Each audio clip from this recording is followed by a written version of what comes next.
So first off, I'd just like to mention that as of this video, this is my 200th video review that I've uploaded to this channel. And I thought about something special for the occasion. Unfortunately, nothing came to mind, so let's just get to today's subject matter, a game that allows you to play as God, so to speak. ActRaiser for the Super Nintendo Entertainment System. A game that was released in Japan in 1990, ported to North America in 1991, and then ported again to European soil in 1992. For the purposes of this review, I'm doing the North American version because that's the one I got. I don't got the other two, I don't care about the other two, I've never seen them before in my life. They're totally irrelevant for the purposes of this video thing. So now we got that out of the way, let's move on. So the whole premise behind ActRaiser is that you're playing God. No, that's not a metaphor or a cliche or cute analogy. Your main character is God, or the Master as the localized version refers to him. But the hell with that, you're fucking God and you have to guide your loyal subjects through the times and perils and evils of the world until they're totally self-sufficient and become atheists or humanists or something or other. And you also have to slay other demonic forces at work here. The amazing thing about ActRaiser on the SNES, especially when you know about Nintendo of America's policies at the time, you know, with the religion and iconography and stuff. The amazing thing about ActRaiser was that the game was released here at all. And yes, there were some changes. Instead of fighting Satan or the devil, you were the master fighting Tanzra or Tanzra, and the game never really refers to you as God, even though, fuck it, that's who you are in this game. You know, this game could have stayed overseas and never made its way here considering all the religious references. Well, that's what I think anyways. But ActRaiser did make its way here, and is lauded as one of the finest games to ever grace the Super Nintendo, and for good reason, because it's a damn fine video game and an exquisite spiritual experience. So ActRaiser has two parts to it. Part 1 is the action mode where you possess a statue and fight evil with your godly sword and stuff, and Part 2 is the simulation mode where your angel guide will fly about and oversee the development of society in the land that you have just freed of evil, or something to that extent. Oh yeah, there's also the overworld map where you guide your sky palace over the 6 nations ruled by evil forces. You move about freely, but certain nations cannot be accessed unless you've reached a certain experience level, which is determined by the mass population of the world. Yeah, let's toss in some good old RPG elements to the game for good measure. Let's start with the action mode, since that's where the game starts you off with. The action stages are your standard run-of-the-mill platforming action side-scrolling levels, navigating your way through the level to reach the end and face off against the boss, all the while destroying crystal orbs that hold power-ups and the like. You have a number of lives to conquer each level, but you needn't worry about conserving them since the lives count resets each time you enter a new level. Lives do add to the total tally of your score upon completion of the game, and the score does contribute in some way to the speed of development of your population.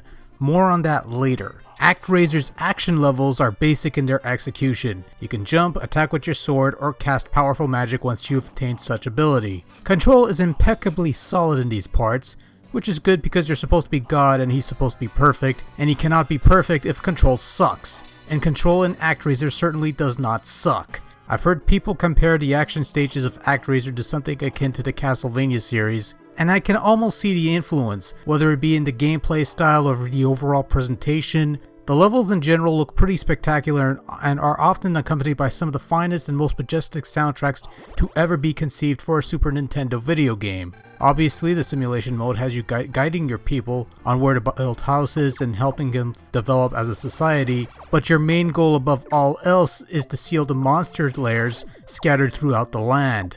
Sometimes these lairs are found in straightforward places out in the open, others require a bit of work and perhaps a bit of divine intervention to discover, but you'll eventually seal all the monster lairs and the ultimate evil controlling the land will reveal himself, leading you to another action stage. The simulation mode is, ironically enough, the most enjoyable aspect of ActRaiser. Not a slight against the action sequences, which are very well done, but sometimes it's fun to watch your puny humans develop into a self-serving society, while flying your bare-bummed angel guardian around to shoot down the evil demons with your puny, ineffective arrows. While you have plenty of options and details at your disposal to help guide your people, there isn't too much of it that the whole thing feels bogged down. It has just enough of a balance that is fairly easy to navigate and work with, but not so easy that it becomes a cakewalk, at which point we bring up the difficulty of ActRaiser, which is kind of up there. From what I understand, the North American version is somewhat easier than the Japanese original, but even with that in mind, the game does pose quite a bit of challenge, especially in the later action levels and especially in the final stage, which is essentially a final boss rush of sorts before you face off against the devil himself. Your chances are improved by building up population in the simulation mode, and because population doubles as experience points, you'll gradually increase in levels and health, thus increasing your chances of survival. Something worth noting is that ActRaiser does not allow you to challenge other nations until you've reached a certain skill level, so there's no need to worry about entering a level that you're ill-equipped to conquer. The game won't let you access these levels until you're good and ready. So yeah, ActRaiser is a pretty difficult game, but not to the point of being nigh impossible.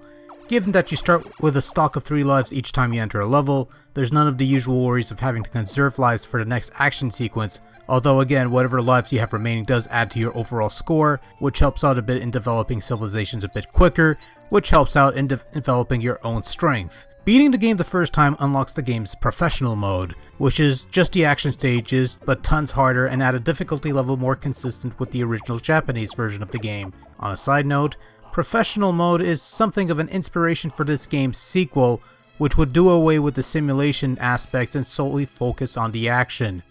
I don't have that game, however, so I can't say as to whether it's good or not. Sorry. Graphically speaking, ActRaiser is on par with other SNES games of the time. I could say for sure that this game has much better visuals than most of the earlier Super Nintendo games, and quite a few newer ones as well, but the graphics were still nothing to rave about. The greatest part of this game graphically would definitely be the side-scrolling parts of the game. Exquisitely designed levels in terms of visual styling and layout, each of them are pretty varied in terms of appearance, and still share some minor similarities, especially with some of the more temple-ish stages. The skylines and outdoor scrolling parts are very well colored and designed and give the levels a real sense of evil and disarray. The graphics throughout other parts of the games are pretty well done also. Most notably is the Sky Palace. In the Sky Palace there's a lot of depth perception to make the game more three-dimensional and more realistic. Other than that, graphics are well done and about average. But as great as the visuals of ActRaiser are, they could not add to the overall tone of the game without the game's fantastic musical score. While it does not have a massive collection of tunes, they truly cover a wide gamut of themes, whether it be calm, soothing melodies or adrenaline-pumping marches or tension-building tunes. Simply put, they are wonderfully composed, a joy to listen to, and do more to enhance the overall gaming experience than it does to detract. The sound effects, on the other hand, are not nearly as majestic, but are about as on par with most other SNES game catalogs of sound effects. It's nothing special on that front, but it does detract from the overall experience. Even God's grunts feel majestic. Wait, that didn't sound right. Overall, ActRaiser combines the best aspects of the simulation genre and the side-scrolling platformer to create a truly innovative experience for the time, and a godly game indeed. Whether you enjoy the game's intense action levels or the soothing and satisfying village building simulation mode, ActRaiser does a superb job of balancing the two in a way that it never feels like there's more of one over the other or vice versa. Even though the game might seem overwhelming at first, it's actually fairly easy to jump into, really easy to get into actually. It'll give you quite a challenge and it's a solid game in general. Well done, very enjoyable game. One of the high points of the Super Nintendo library. It's definitely one worth checking out. Beautifully done.